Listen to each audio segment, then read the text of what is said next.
In this brief video, I'm going to show you how to take a logo that's been created and create a proper reverse version of it.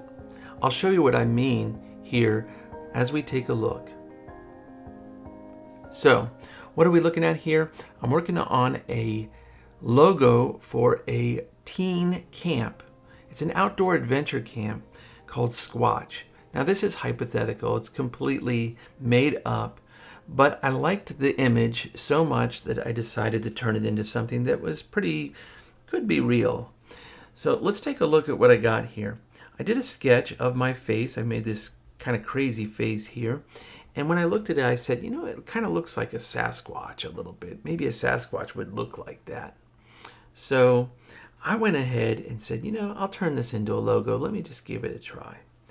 So I took that image and I created a drawing here of my face. Now everything was shown in positive, but I like to work in line work first. And these lines are still pretty rough, but they're going to be used to guide the line work that I create.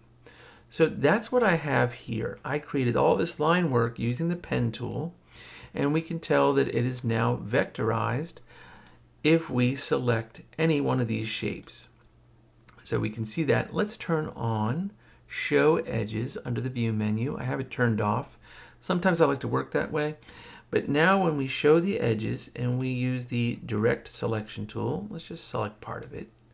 You can see everything's made up of points in blue here, blue squares, and then these handles that are pulled out. So you can see these are handles. And let me undo that. So we got everything vectorized, ready to go. Now the first thing that I like to do is I like to go ahead and take all of my line work and then make it into shapes again. That way I can see exactly how it should look. So the layer above, I went ahead and did that already. This is just showing you my process. But we have an issue here. We don't see the eye. Let's put this into outline mode real quick. So Command Y on a Mac or Control Y on a PC, we can see just the wireframe view. No color, no line, just to show us where the shapes are. So we can see if we toggle Command Y or Control Y, we can see where we are missing a few pieces. So we see the eyebrow up here. Is that an eyebrow or just the top part? Maybe that's the eyelid. And then we have this whole eye here. Everything else looks pretty good. So let's go ahead and select those areas here, or get rid of those areas. Command Y. To do that, I like to use the Shape Builder tool. So let's take this black arrow here. Let's select around everything with our selection tool. And now we can see all of the paths, all of the line work here again. So we're going to select this tool right here. It's got two circles with dots in it and a little direct selection tool. It says Shape Builder if you hover over it, and you have your tool tips turned on. So Shape Builder, and we know we're in the Shape Builder tool because when we start hovering over areas, you can see them kind of light up below. They turn into this grid pattern, really small grid pattern that get kind of grayed out. So now we're going to hold down Option or Alt on the PC, Option on the Mac, and when we hover over, we see our icon changes from plus to minus. So if we were to stay in plus mode here, and we dragged through objects we want to combine, it would do that with the Shape Builder tool, hence the name Shape Builder. So let's do Command Z to undo that.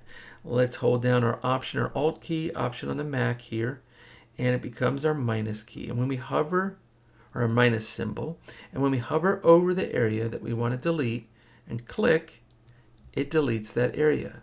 Now we still have the Shape Builder tool selected, and we're going to come over here and we'll do the same, Option or Alt, click that area. So now we got everything done. So it's looking real good. We have separate shapes now. And rather than grouping everything into one object, which can be done, we're going to go ahead and create what's called a compound path. So it's going to take all these elements and combine them, these shapes. To do that, let's take the black arrow tool and select around everything. We have this now selected, and now we'll come up to Object, Compound Path, Make. So Object, Compound Path, Make. It's Command 8 on the Mac, Control 8 on PC. And you didn't see anything change other than the fact that now when you select it, you may have to deselect first.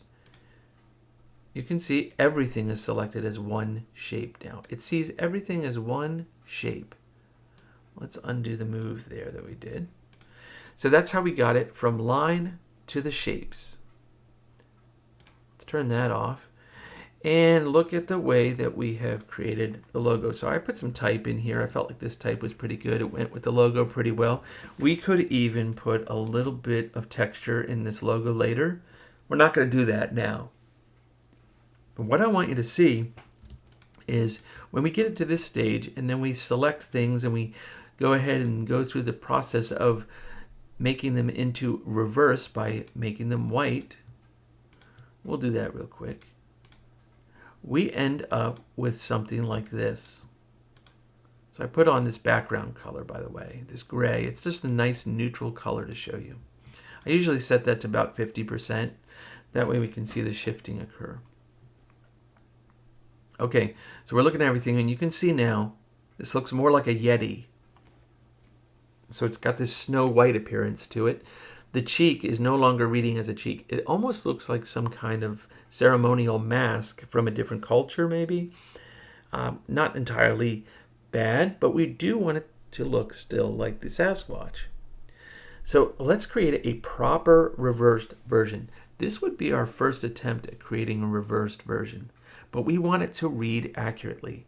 We want it to read just like it did in its positive form. So let's go Command Z back. There's our positive form. You can see things look a lot more natural. We have the outline, and this is really creating kind of a shadow if you think about it.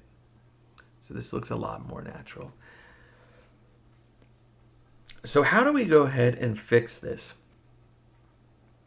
Let me show you that. Let's turn off these layers. Let's get back to our BG color here. And we can see it now in this view. We will just work with that. Let's get rid of this version that says bad reverse. What I'm going to do is I'm going to take this positive version, and before I do anything to it, I'm going to come up and create a copy of that whole layer. We're working with the whole logo here. We could just work on this image if we wanted to here, but I'm just going to copy the whole layer. So to do that, I select it and I drag down over the plus sign in the layers panel down at the bottom. Let go, and now we have a copy. So there are other ways we can do that. I just like to show you a very basic way of creating a new layer. Let's lock the one below and turn it off. So now we have this copy layer. Let's go ahead and keep this as is, and let's reverse it. So let's put it into this color. I'm going to work with this color just for the purposes of showing you how everything is going to work here. So how can we do a proper reverse version of this? We have this compound path of the object. It's reading as one object. There's a couple ways we could do this. Let's just do the most simple, recognizable way, because we have worked with the Shape Builder tool. So we're going to draw a square. This is a squared type of format. We're just going to roughly approximate it.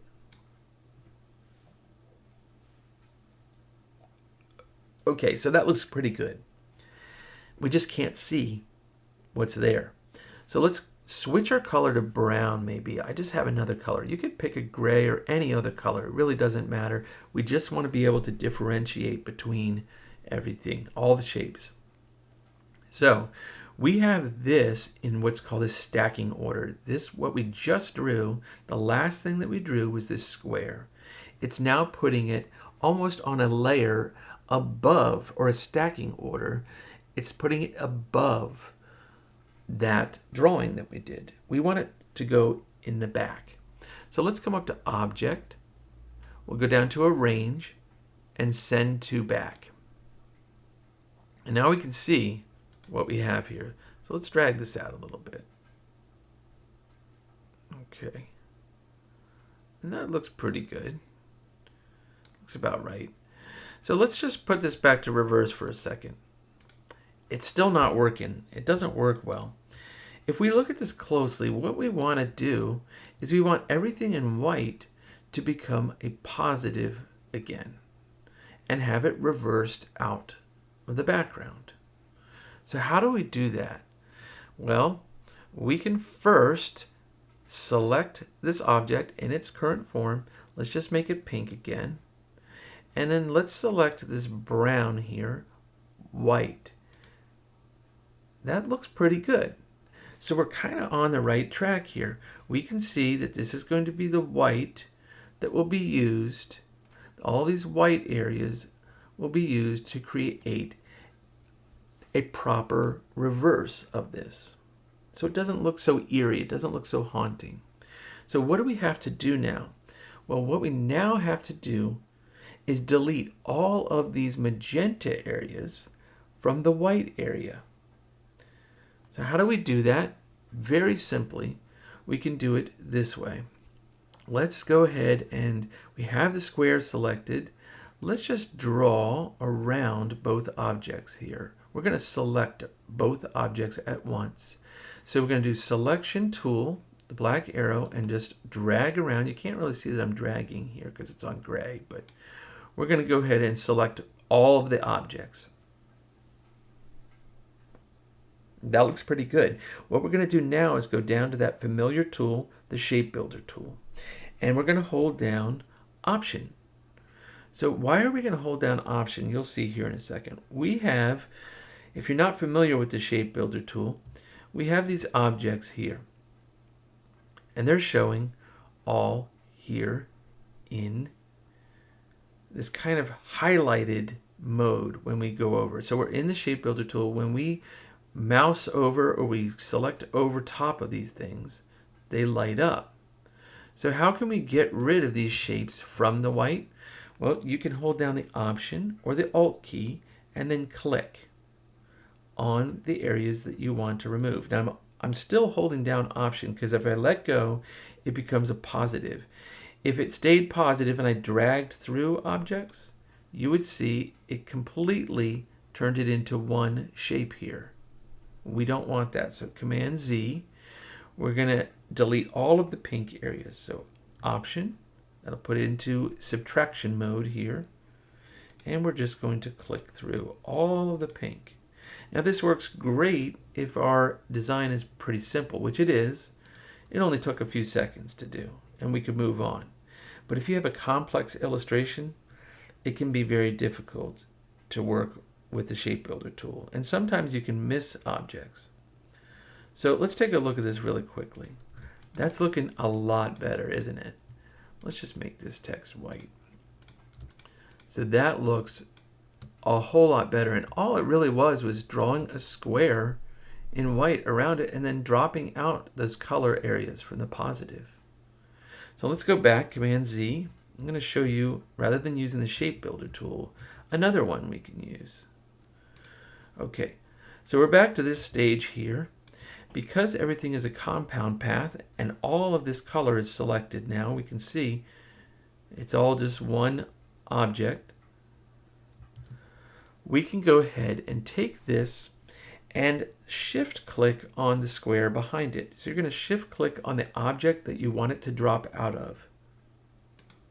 And now those are both selected. We could also drag around both if we wanted to. And remember that this white square is behind the magenta color. So we've selected both objects and we can come into our, if you go to Window, Pathfinder, our Pathfinder panel over here. So let me drag this out real quick and show you. So this first one would combine everything. We can see we don't want it to combine it. It combines everything and then it takes that topmost color and applies it. We don't want that. Command Z. We don't want intersect because that'll turn it back into a positive. We don't want that. So Command Z. We want to stick with this proper reverse. We don't want to do exclude because it's actually doing something even worse now.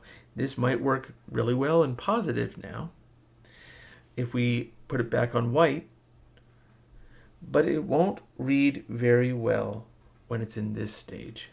So Command Z. So let's go to the second one. It's called minus front for a reason, and it even tells you option click to create a compound shape and subtract from shape area. So what we're going to do is we're just going to not worry about what it says there. We're just going to click it. And you can see that all of the magenta areas in one fell swoop, it has deleted those magenta areas and left us with the positive version, or the negative version, I'm sorry, the reversed version, the positive or proper reverse version. Lots of terms there, wow. Okay. So that's the other way that we can do that. Now you see how much better that looks? It looks a lot better. And what's great, actually, now that everything is transparent, so where this gray area is, you can come in to your background color now, and you can see if we switch it to brown, if we switch it to pink, you can see that the white, it doesn't matter what it's sitting on. It could sit on a dark photo, for example, and it would look really great in this white reversed version. So you can do a lot of things there. Let me show you the effect of gray though, contrast. So if we start out with black, it works really well. Let me close my Pathfinder panel. If we start out with black, it works really well. If we go down a gray level to 90% gray, not a problem. 80%, not a problem.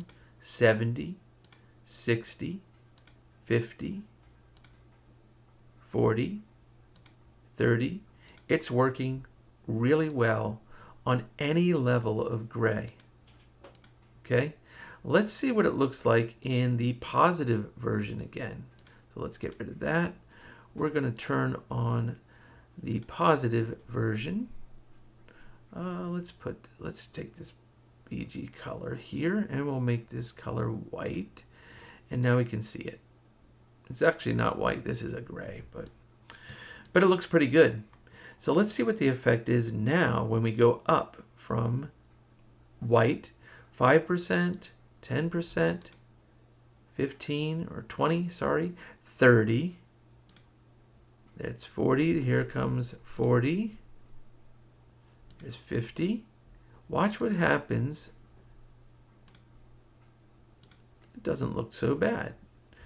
So if it's black or if it's white, it's going to work pretty well on any level of gray. But let's do this. This is where it gets a little bit more crazy. So let's make our background color this magenta. And actually, yeah, let's make it magenta. Or gray. Let's do this gray. Let's do 40% gray. That'll work. And then let's colorize our logo. So you got to pay attention to color here because you'll see why in a second. Let's make it magenta. So this is working pretty well. We got our background color. There's some contrast there.